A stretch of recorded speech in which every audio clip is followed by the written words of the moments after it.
गुरुदेव भगवान की। गुरुदेव दया करके मुझको अपना लेना। गुरुदेव दया करके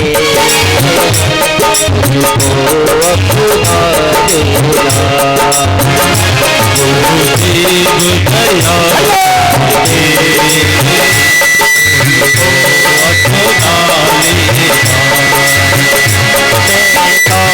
तुम्हारा हो बेदात तुम्हारा हो चरणों में लगा देना। गुरुदेव दया करके मुझको अपना लेना। गुरुदेव दया करके मुझको अपना लेना।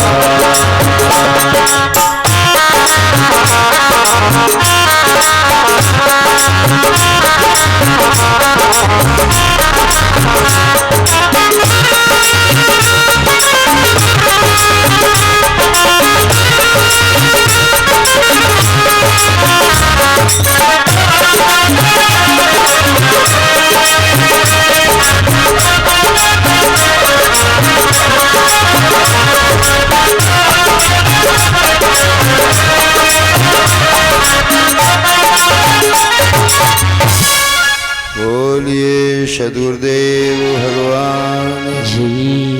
देवादिदेव महादेव बाबा भूत भावन की कथा में पदार्पण होता है। धन्य हो भागवत महापुराण, शिव महापुराण। और आज हमारे परम श्रद्धेय शिष्य गंगा प्रसाद जो हमारे बीच में नहीं है, उनकी अंतरात्मा ब्रह्मांड में अंतरंग में जहां कहीं भी हो, दृश्य अदृश्य शक्तियों में विचरण कर रही हो। सौभाग्य का विषय है कि सवेरे ब्रह्म मुहूर्त समय में उनके लिए, उनकी आत्मा की शांति के लिए जल तर्पण किया गया उनके बानेज के द्वारा। पितरों को जब जल तर्पण किया जाता है तो तुम्हारे सातों पीढ़ी के जो पितर हैं वो खुश होते हैं। तुम्हारे घर में कोई धार्मिक कथा होती है, तुम्हारे घर में कोई शिव पुराण होता है, तो तुम्हारे पितरों को छुट्टी दे दी जाती है यहाँ आने के लिए।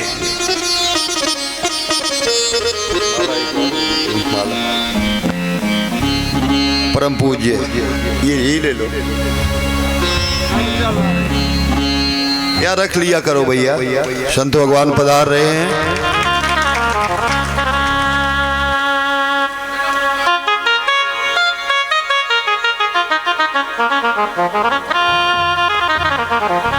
एक ही दे दो, कोई आओ,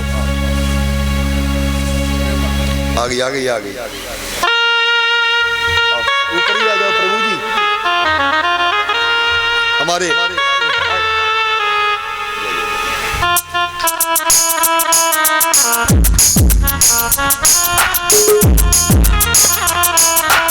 बड़ा जीवन का सौभाग्य है। संत दरस सब पातक तरही, अब भरोस मोय भा हनुमंता, और बिन हरि कृपा मिलह नहीं। तो जीव शिव संत सदपुरुष, जीव शिव का मिलन और दोनों धन्य महापुरुष, दोनों संतों का सानिध्य, उसके बीच में बैठ करके अनवरत रूप से चल रहे कथा का तो देखेंगे। बड़ी कृपा हुई है। तो तुम्हारे सबसे प्रथम गंगा प्रसाद पंडित जी का पितृ जल तर्पण कराया गया। उनके सातों पीढ़ी के पितरों को जल तर्पण किया गया। जल तर्पण करने के बाद हमारे यहाँ नियम होता है, जब तलक सपिंडीकरण नहीं किया जाता है तब तलक चाहे वो कोई हो वो भूत बन करके रहता है। चाहे तुम्हारा पिता हो, चाहे पति हो, चाहे भाई हो, चाहे बहन हो, मरने के बाद ये आत्मा का नाता किसी से नहीं होता है। मरने के बाद कोई किसी का सगा नहीं होता है। तो पंडित जी का सपिंडीकरण किया गया। पंडितानी के ससुर, पंडितानी अम्मा के सास और उनके पति तीनों को प्रेत से पितरों में मिलाया गया। सपिंडन हुआ और मिलाने के बाद वैदिक क्रियाकर्म कांड से षोडश स्नान कराने के बाद उनकी मूर्ति की स्थापना हुई। एक बार दोनों द्वार हाथों से तालियां बजा करके गंगा प्रसाद उनके परिवार के लिए, आज उनका ही सौभाग्य है जो आप यहाँ पर बैठे हुए हो। जैसा भी हो, हमारे शिष्य रहे और गुरु का कर्तव्य है। मैं वैसे नहीं आता। परम पूज्य स्वामी गुरु महामंडलेश्वर हरिहरानंद जी महाराज के सानिध्य का ये समय था। अमरकंटक में 250 कन्याओं की यादवासियों के बीच में हमारे जो महामंडलेश्वर जी हैं, जिनके सानिध्य में वर्क करने का मौका मिल रहा है। अमरकंटक आश्रम में 500 बीघा में जो महामृत्युंजय आश्रम बना हुआ है, 251 कन्याओं की शादी चल रही है। वहां पर भाग्य, लेकिन शिष्य का कल्याण हो। मैंने कभी भी इतने बैठे हुए टीकरी के बीच में कोई कह दे कि गुरुजी ने 2 रुपए कभी भी किसी से मांगे। आपके पास था, आपने दिया। आपने पूजा की, पूजा स्वीकार की। आपने गालियां दी, गालियां स्वीकार की। आपने बुरा कहा, मैं संतत्व में हूं, मैं देखने का बाबा नहीं हूं, लेकिन हृदय से संन्यास्त हूं। मेरे पास माँ भगवती महाकाली शमशान में रहने वाली है, उसका अंतरंग इन आंखों ने साक्षात्कार किया है। और मैं अब भी शमशान पर रहता हूँ। ये गोपी हमारे महाराज, ये सब लोग गए थे शिवरात्रि के दिन। क्यों? मेरी जिंदगी का कोई लक्ष्य नहीं, न मेरा कोई घर है, न कोई मेरा परिवार है, न कोई मेरा नाता है। मैं सबके लिए मर गया और मेरे लिए सब मर गए। इस जिंदगी के उद्देश्य से लेकर के मैंने अपने आप को भेष में धारण करके, हमने अपने गुरुजी से कहा मुझे संन्यास्त ले लो, तो उन्होंने कहा कि बेटा 51 कथाओं का तुम्हारा संकल्प है, कुंभ में जाने के लिए इस वर्ष ठहरो, अगली वर्ष तुम्हें संन्यास्त बना देंगे। केवल 1 साल मांग के महीने में सब कुछ छोड़ करके अपने अमरकंटक की तरफ चला जाऊंगा जंगलों में।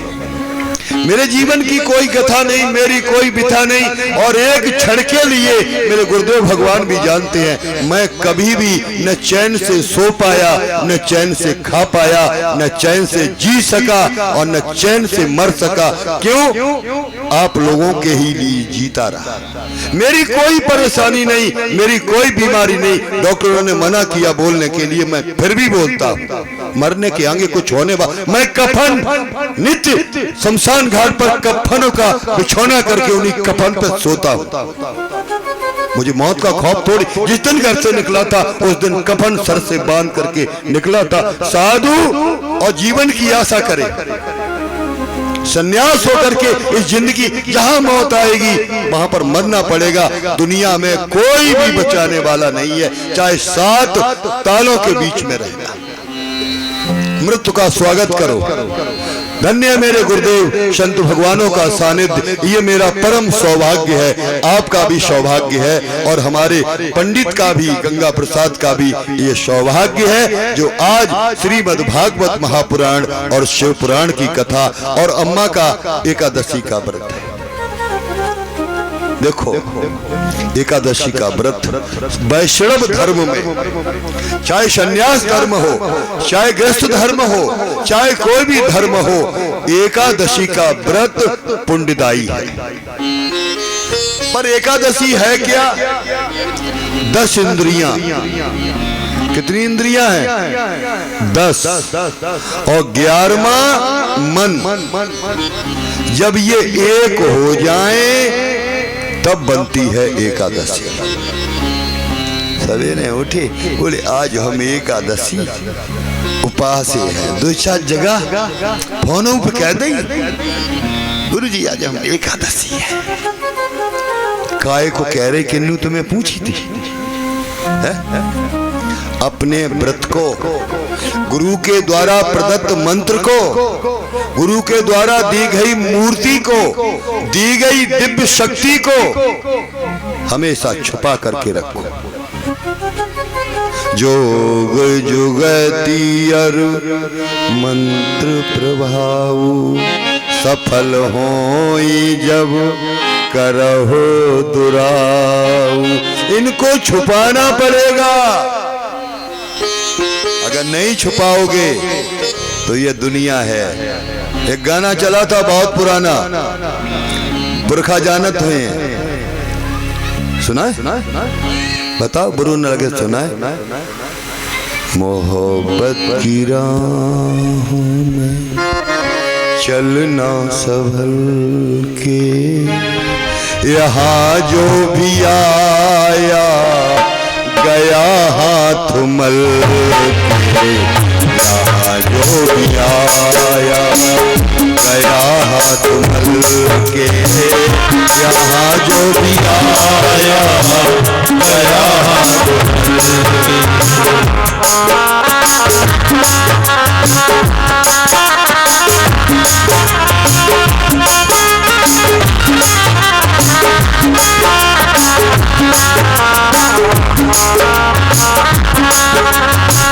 यहाँ जो भी आया, यहाँ जो भी आया गया हाथ मल के। यहाँ जो भी आया गया हाथ मल के। बैठे हो, ईमानदारी से बोलो, ऐसा कोई है जिसकी आंख में आंसू ना आए हो?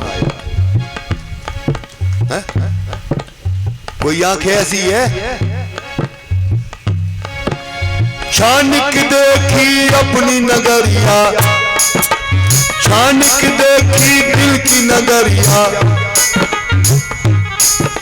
सबके मन में पीर है। ऐसी आंख मिली ना अब तक, ऐसी आंख मिली ना अब तक जिससे बहाना नहीं है। ऐसी आंख मिली ना अब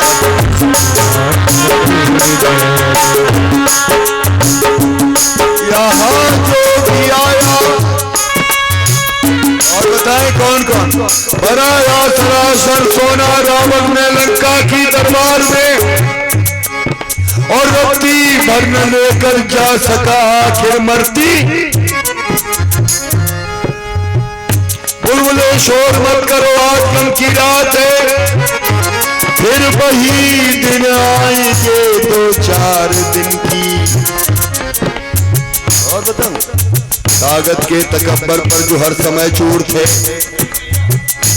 ताकत के तकब्बर पर जो हर समय चूर थे, गीदड़ की तरह तुमको दबाए चले गए। जिनके घर न थी पोशाक की कमी, और फौजी 2 गज कफन में मुंह को छिपाए चले। यहाँ जो भी आया गया हाथ मल के, यहाँ जो भी आया गया हाथ मल के, यहाँ जो भी आया गया हाथ मल के। चलना संभल के, चलना बहुत सावधानी से चलना है। यहाँ संत महात्माओं को भी पीड़ा मिली, यहाँ निर्दोष प्राणियों को भी सजा मिली। ये समाज है। हरिदास को तो हंटरों से मार मार करके एवन ने पीड़ित कर दिया। याद रखिएगा। तो जीवन में ये कर्म है, ये पितरों की कृपा है। पितरों की कृपा से तुम्हारे घर में धन धान्य होगा। हाँ। पितरों की कृपा से तुम्हारे घर में धन धान्य होगा, सुख शांति होगी, तुम्हारी औलाद अच्छी होगी। अगर तुम्हारे पितर असंतुष्ट हैं तो सबसे पहले तुम्हारे घर से दूध जाएगा। अगर तुम्हारे पितृ और कुल देवी नाराज हैं तो सबसे पहले तुम्हारे घर से दूध जाएगा, फिर उसके बाद तुम्हारा पूत जाएगा। क्योंकि दूध और पूत बहुत नसीब से मिलते हैं। ध्यान रखना।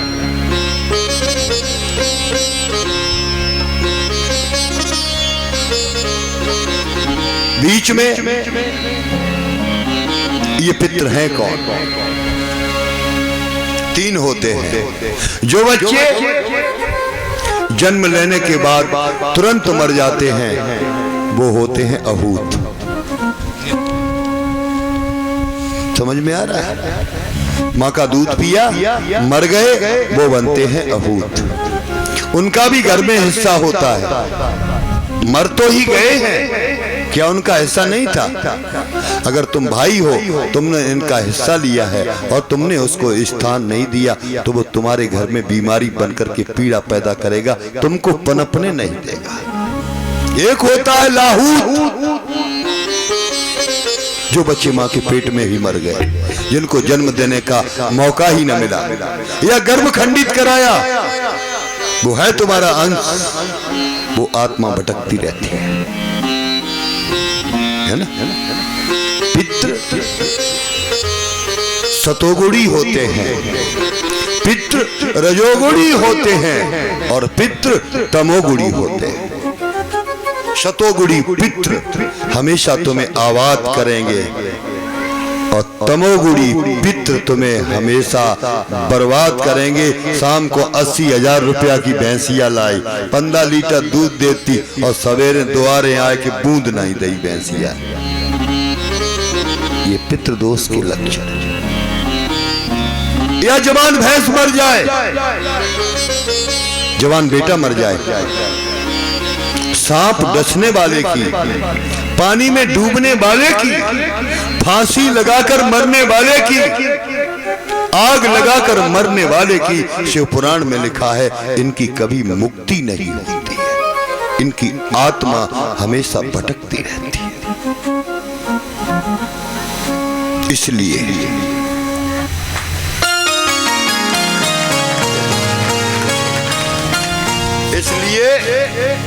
मरो, मैं नहीं कहता हूं मरना तो सबको है, लेकिन नी की तरह मरवे को तरीका हो नहीं हो, मरवे को अच्छी तरह से मारो। अजू मरबो दो नाक में नली ठुसी, एक थैलिया जागाई लटक रही, एक थैलिया जागाई लटक रही। घर वाले डिया बैठे बेऊ जकात, हे भगवान जू कबे मरे। निरे ऐसे पुरखा है मरने के लिए जो बैठे हैं, लेकिन बच्चे नहीं चाहते अब ये ज्यादा दिन जिंदा रहे। महीना 6 महीना की बीमारी अच्छी हो और 2-4 साल की बीमारी भाई तो फिर तो जकात, हे भगवान अब उठाए ले। बस जिंदगी में आना हो गया है मेरे भाई बहन, अब केवल जाना रह गया है और जाना ही सुधर जाए। यहाँ से जाना है ना, तो जब आए हम जगत में जगहा सो हम रोए, ऐसी करनी कर चलो जो हम हासे जग रोए। रोत भाई पैदा भए थे और जब मरो तो संग जाने वाले के आंखों में आंसू हो। आदमी कहे बहुत बढ़िया आदमी था भैया, पर क्या करें, जाना तो सबको ही है। और मरवे के बाद काउन कई बड़ो अच्छो रहो सारो मर गो, तो तुम जब समझ लियो नरक में ते आओ तो और नरकई में चलो गो। स्वर्ग नरक कहूं बादर पे नाई यही है। अब बता दे स्वर्ग में रहा तो स्वर्ग की गिनती कर लियो, और नरक में रहा तो नरक की गिनती कर लियो, कईयो कोई काउत नहीं। स्वर्ग के लक्षण बताएं।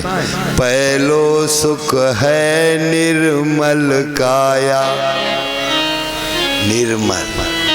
निर्मल जानता चकाचक, और इतनी निर्मल ना होए कि 24 घंटा मोबाइल में फोटो मेरे मोटरसाइकिल बिठाड़े बाजी पैंट के पीछे जीन्स वाले में।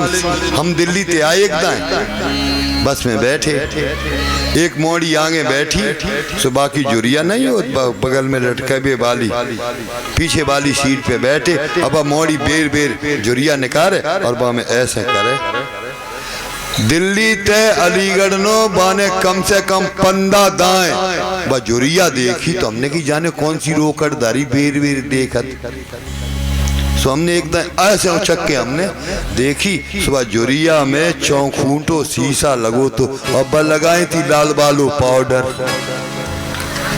सो बेर भाई देखे हमने बाहरे भगवान है। 2 आना की लिपस्टिक, 4 आना की क्रीम, 15 रुपया की जुरिया। बहन जी नमस्ते।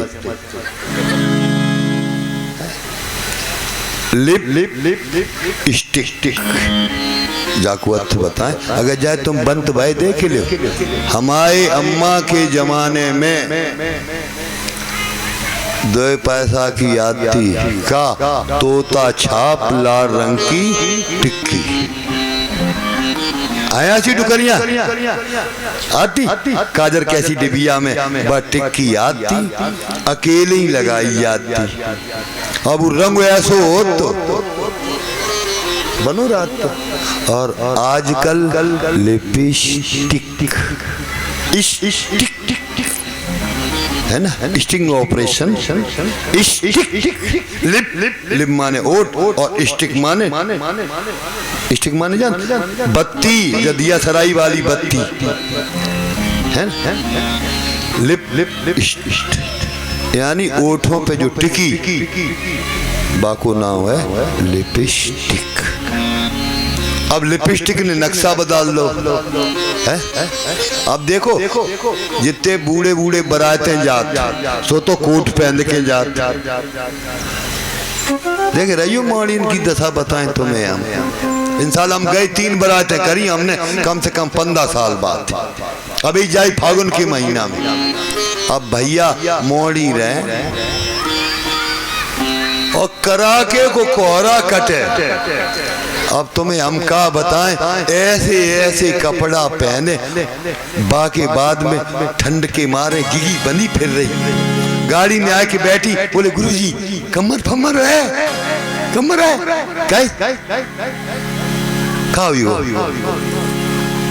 तुम बड़ी ताकत आती है फोटी तो सेल्फी ऐसे कर। डीजे पे तुम देखो, बेटी को कभी नाचना नहीं चाहिए। ब्याह बारात में ध्यान रखना, नाचने वाली नहीं हो तुम, छतरानी हो, हाथ में तलवार उठाने वाली हो। ध्यान रखना। अब वही गाना चिल्लाए तो ने कहो ने कही पिन ने कही उठा के चांटा मारो सीधा गाल पर। कमी अपनी होती है ना। दुनिया में कोई ताकत नहीं है जो कोई भी पराई स्त्री को छू सके बगैर उसकी मर्जी से। उन्होंने टी करी, तुमने खी करी। हमारी कथा बहुत बुरी हो तो हम जाके चक्कर में थोड़ रहा, तुम रुपया दो कवाऊ न बोला। हमारी संगठा जब बाबा ये कमांडल ये नहीं मांगे उन मांगे। भूल करके भी लिपस्टिक नहीं लगानी चाहिए। ये बंदर की पेशाब से और सुअर की चर्बी से बनती है।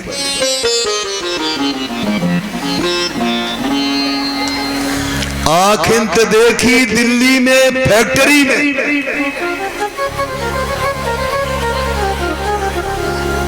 ध्यान रखो।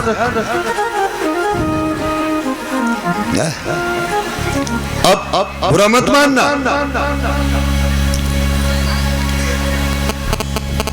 बाजी बाजी को बड़ी बुरी लगी हुई है, कहाँ थे मरो आए के जो यहाँ आज मरे कल हम संजा को चले जाए, कोई दिक्कत थोड़ी ज्यादा थोड़ी डटवे वाले रमते राम फकीर। देखो संस्कृति के प्रथा है ये प्रतिकूल। पहले क्या कही जाती, पिताजी पुरखंत का कही जाती, दद्दा दादा बापंत जय कही जाती। पहले कही जाती पिताजी। एक मोड़ी बोली जी हम कतई नहीं कही है पिताजी, बोले हम कही है डैडी। डैडी डैडी माने जानते, डैडी माने डैड, बोले फोन डैड है, डैड हो जाते ना, डैड माने मर गो तो dad, dad body, daddy D पढ़े तो नहीं इतने है ना, तो डैडी। तो हमने की काय बिटिया डैडी काय कहो, तो बोले कहूं पिताजी।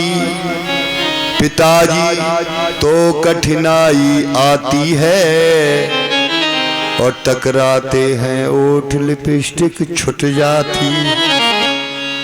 पिताजी पिताजी आदि चली गई, डैडी डैडी डैडी, ऊपर को उठो ऊपर, नीचे को नीचे।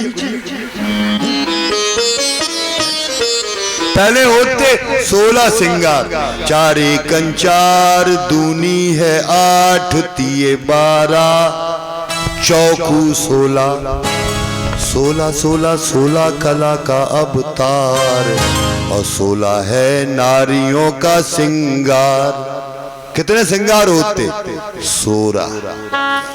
जब विवाह होता था तब 16 सिंगार करे जाते, और जब सती होने के लिए जाया जाता था तब 16 सिंगार। अब गुरुजी ते मिलबे को जाए रहे, जैसी बैठी वैसी चल दे। अब तुम सजी जुरिया डार चटक मटक ज्ञान लेन जा रहे कि लिपस्टिक दिखान जा रही। बुरा कहता हूं, संत है वो तुम्हारा बाप है, वो तुम्हारा सदगुरु है। अपने को संभाल करके श्रृंगार अपना करो पति के लिए, लेकिन साधु संत के सामने शतोगुड़ी बन करके जाओ, नक्शाबाजी दिखान जाता। हम करोड़पति गुरु जी को 10,000 पकड़ा है, गुरु जी हमारी कहीं है, ज्यादा 20,000 को चंदा दे दिए। लोभी गुरु लाची चेला, परो नरक में ठेलम ठेला। सत्य, ये जीवन सत्य दियो। हाल बात के अलावा इस शरीर में 3 ही चीजें हैं, देह अस्थि मांस रुधिर पिंडो। इसमें खून है, पानी है और इसमें हड्डी है, इसके अलावा और उसमें कुछ नहीं। अब थोड़े कटियाव कहूं तो सबसे पहले पत्रों का है खून, खून निकलेगा, और गहरे कटी जाओ तो मांस निकले, और गहरे कटी जाओ तो आड़ा हुआ। इसके अलावा कुछ है? भगवान ने बहुत अच्छो करो जो जाके ऊपर मांस को पलस्तर कर दो, है पुट्टी कर दी ना मांस की। अगर मांस की पुट्टी ना होती तो रत्ता शब्द कुत्ता तुम्हारी थैलियां नोच ले जाती। ध्यान रखना, ये पितरों की 3 कन्याएं हैं, मैना, धान्य और कला।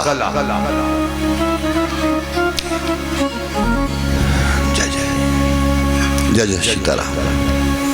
मैना, धान्य और कला, ये तीनों देवियां पितृलोक में रहती थी। पितृ देवता के पितरों के मालिक है अर्रिमा, जो कौवे की सवारी करते हैं, और ये तीनों पितृ देवताओं की कन्या है। पहली कन्या का नाम है मैना, दूसरी की धन्या और तीसरे का नाम कला। और ये मैना पार्वती, मैना के गर्भ से पार्वती का जन्म हुआ। और महाराज, जब पुण्य कर्म होता है तब हमारे घर में कन्या का जन्म होता है। ध्यान रखना, पहले अगर तुम्हारी बेटी पैदा हो गई तो तुम्हारे घर का पितृदोष समाप्त हो जाएगा, और बेटा पहले हुआ तो पितृदोष बढ़ जाएगा।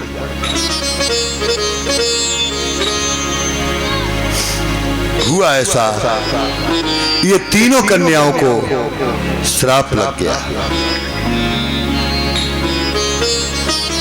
एक कन्या है वो सुखदेव जी के लिए ब्याही है, एक कीर्ति है जिससे राधा का जन्म होता है। कहें ये पितृलोक की कन्याएं पितरों के यहां से फिर इन्हें धरती पर देवी बनकर के क्यों आना पड़ा? ये तो स्वर्ग की देवियां थी, धरती पर इन्हें क्यों उतरना पड़ा? कहीं एक ऋषि थे और ये तीनों कन्याएं सखी होती है ना, कभी कभी खेल खेलती है बेटियां, कभी कभी झूला झूलती थी, कभी गुड़िया खेला करती थी। तो ये तीनों बहनें इकट्ठी होकर के खेलने के लिए जा रही थी, तो नृत्य करते करते जो साड़ी का पल्लू था, पितृलोक में बैठे हुए थे ऋषि, वो साड़ी का पल्लू ऐसा खिंचा जिससे महात्मा जी की आंख फूट गई, आंख से खून आ गया, क्रोध आया। चाहे कोई भी हो, मेरी आंख को भंग किया है, मैं श्राप देता हूं, जाओ तुम्हें धरती पर जाकर के जन्म लेना पड़ेगा। आज प्रार्थना करने लगे पितर, मेरी कन्याएं पर धरती पर जाने के लिए नहीं, उन्हें जन्म धारण करना पड़ा। तो एक तो सीता बनी, एक राधा बनी और एक पार्वती बनी। ये पितरों की देवियां हैं और तीनों देवियां हैं, और तीनों ने अन्यान्य आनंद को उठाया है भगवान विष्णु।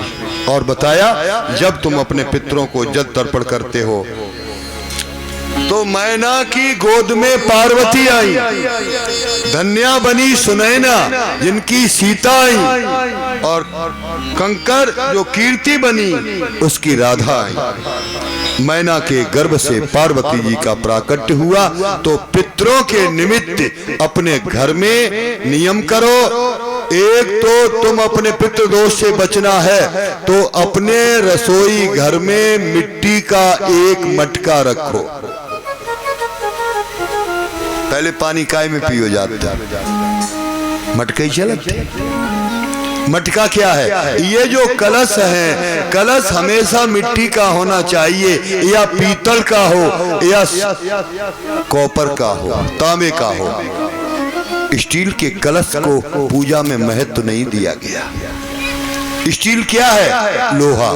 और लोहा किस ग्रह से संबंधित है? शनि से। उसमें भरा किया जाता है पानी। पानी कौन से ग्रह से संबंधित है? चंद्रमा और शुक्र से। समझ में आई मेरी बात? अगर आप स्टील का कलश उठाते हैं, स्टील के कलश का पूजा करते हैं, तो आपको 3 बीमारियां होने का भय रहेगा। कलश होना चाहिए मिट्टी का। जो कच्ची मिट्टी का कलश है वो शुक्र है, वो तुम्हारी लग्जरी सुविधा देने वाला है। और जब उस कलश को पका दिया गया तो वो कलश हो गया मंगल। और किचन में देवता कौन रहता है? मंगल। अगर तुम्हारे जीवन में राहु तुमको परेशान करता है तो किचन में खड़े होकर के चाय बिस्किट ले लेना चाहिए। राहु हमेशा मंगल से डरता है, ध्यान रखना। मिट्टी का घड़ा रखो।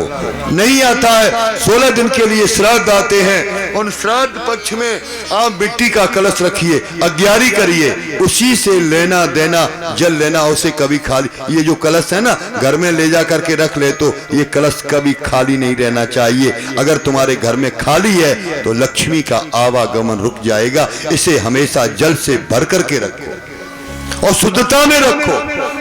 किचन में रखो, इसके पानी से निकालो, इसके पानी को पियो। आटा मारो, सब्जी मारो, इसे भरे रहो, इसे खाली मत रहने दो। कलश का बहुत महत्व है। कलशस्य मुखे विष्णु कंठे रुद्र समास्थिता मूले तत् स्मतो ब्रह्मा मध्ये मार्तगणा स्मता कुक्षौ तु सागरा सर्वे सप्तदीपा विसुंदरा ऋग्वेदो अथ यजुर्वेदो सामवेदो अथर्वणा। 33 करोड़ देवता इस कलश के बीच में विद्यमान होते हैं, इसलिए हर घर में हर रसोई में मिट्टी का कलश होना चाहिए। सुख शांति के उपाय बता रहा हूं। अब दरवाजे पर रसोई की मालकिन कौन है? मां अन्नपूर्णा है ना। अन्नपूर्णा की कथा मालूम है? अन्नपूर्णा की कथा आती है। अच्छा लिख दिया। अरे आज एक दिन ध्यान रखना, गणेश जी बाबा ने समाधि लगा ली। बहुत सुंदर कथा है शिव पुराण की। कल आप अपने घर से पीली मिट्टी का एक एक शिवलिंग बना करके एक एक दीपक बना करके लाएंगे। आपने कथा सुनी है ना 7 दिन शिव पुराण की। तो एक मिट्टी का शिवलिंग अपनी थाली में आरती चावल रोली ला करके ये पार्थिविक शिवलिंग कम से कम 108 शिवलिंगों का निर्माण हो। कल क्या दिन है? सोमवार। तिथि कौन है? एकादशी। ध्यान रखना, पार्थिव शिवलिंगों के शायद उनका तिलक पूजन करते हुए व्यास गादी की पूजा करेंगे, भगवान शंकर का अभिषेक करेंगे, दूध इत्यादि से उनका स्नान करा करके तब इस कथा का विराम होगा। क्योंकि शिव पर समर्पित करने से, पार्थिव शिवलिंग करने की पूजा करने से संतानहीन को संतान प्राप्त होती है, बांझ को भी पुत्र पैदा होता है, अंधे को आंख मिलती है, घर में धन धान्य की वृद्धि होती है और तुम्हारे घर का पितृ दोष शांत होता है। क्यों? भगवान शिव में कितने देवता बैठे हैं? 9 नवग्रह। कहाँ बैठे हैं? भगवान शिव में। माथे पर क्या है? गंगा है। शंकर की पूजा करते हो तो फिर गंगा नहाने की जरूरत। राम नाम गंगा सुगम बही जाए, या में कोई कोई नहाए, जा में कोई कोई। ये बाबा हैं, ये संत हैं, ये 4 बजे नहाना शुरू कर देते हैं और हम तुम 4 बजे जाकी 3:30 बजे आंख खुल जाए तो तुम ये समझ लो बहुत पुण्यवान हो। तो कल भगवान शिव का ये होगा और 12 ज्योतिर्लिंगों की कथा सुनाई जाएगी। ये 12 ज्योतिर्लिंग हैं, भीमाश्वर हैं, काशी विश्वनाथ हैं, सोमेश्वर महादेव हैं, रामेश्वर महादेव हैं। इनकी स्थापना के साथ विराम होगा। और देखो दूसरी बात, पंडितानी अम्मा के पास उतनी ही व्यवस्था थी। या में उनकी एकादशी हो जाए, कौ ने 100 ठीक चुकाओ, 27 की जगह पर उन पे 54 करवाए दे, उन पे डबल एकादशी और लदवाए दे। कोई बात नहीं। पंडित जी की मूर्ति लग गई। अम्मा बोली गुरुजी इतने ही रुपया है। तो अब रेडुआ और टेंट जागी भागी तो पबेज जाए। रेडुआ और टेंट और जकथा में भंडारो जरूर होए। अच्छा इतनी बहनें बैठी हैं, कम से कम 50-100 तो होए। दिन में कितनी हैं जो 1-1 किलो आटा अपने गत्ते लाए हैं? कल 1-1 किलो, ज्यादा नहीं चाहिए, अपनो धर रखियो। Only 1 kilo. कितो चाहिए? 1 किलो। कल आटा 1 किलो लेके आइयो। पैसा न हो तो हमसे उधार ले जाइयो। और 1 किलो डालडा या रिफाइंड है। आलू हमने मांग ले, वीरपाल प्रधान ते मांग ले, वीरेशा ते मांग ले, सत्यपाल ते मांग ले, रहे बचे सो और मांग ली। 1-1 किलो जब तुम सब जने डालडा लाओ, कितना? इतना ही सवाल है। 1 किलो आटा, बंदी वाली नम्बरदार बैठे हैं। वैसे तो अम्मा सब लायक है, हमें भीख मंगवाती नहीं। अम्मा के भीतर लोग बैठो, बुरी लगे तो लग जाए, अम्मा कबहू ना बोले। ना हम मिले तुम्हें और न तुम हमें मिले हो, हैं? ध्यान रखना, न हमारा मिलन होगा न तुम्हारा मिलन होगा।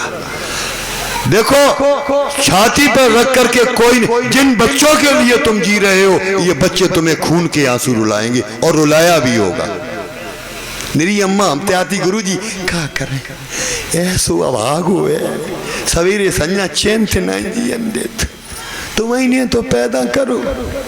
तब तो पप्पू ले पापा की गोद से निकाल ले 500, लला सवेरी ठोंक दे। लला ने और करी मोटरसाइकिल सिकंदरा ते लेके अलीगढ़, अलीगढ़ ते लेके हाथरस घूम के आएंगे। मम्मी हम पढ़े आए। माँ को बिगाड़ने, बच्चे को बिगाड़ने वाली सबसे अभागी है तो उसकी माँ है। क्यों? सुल्ताना डाकू को जिस समय फांसी लगाई गई थी उस समय उससे पूछा गया था, फांसी गले में फंदा पड़ा, पूछा गया तो किससे मिलना चाहती है, किससे मिलना चाहता? तो उसने कहा मैं किसी से नहीं मिलना चाहता हूं, मैं मिलना चाहता हूं तो अपनी आखिरी मर्तबा माँ का मुंह देखना चाहता हूं। पुलिस गई, पकड़ लाई सुल्ताना डाकू। अम्मा रोई, हाय मेरे बेटा, हाय मेरे लला, ये क्या हो गया? उसने धक्का दिया, माँ अलग गिर पड़ी और क्या कहा, एक छोटी सी चोरी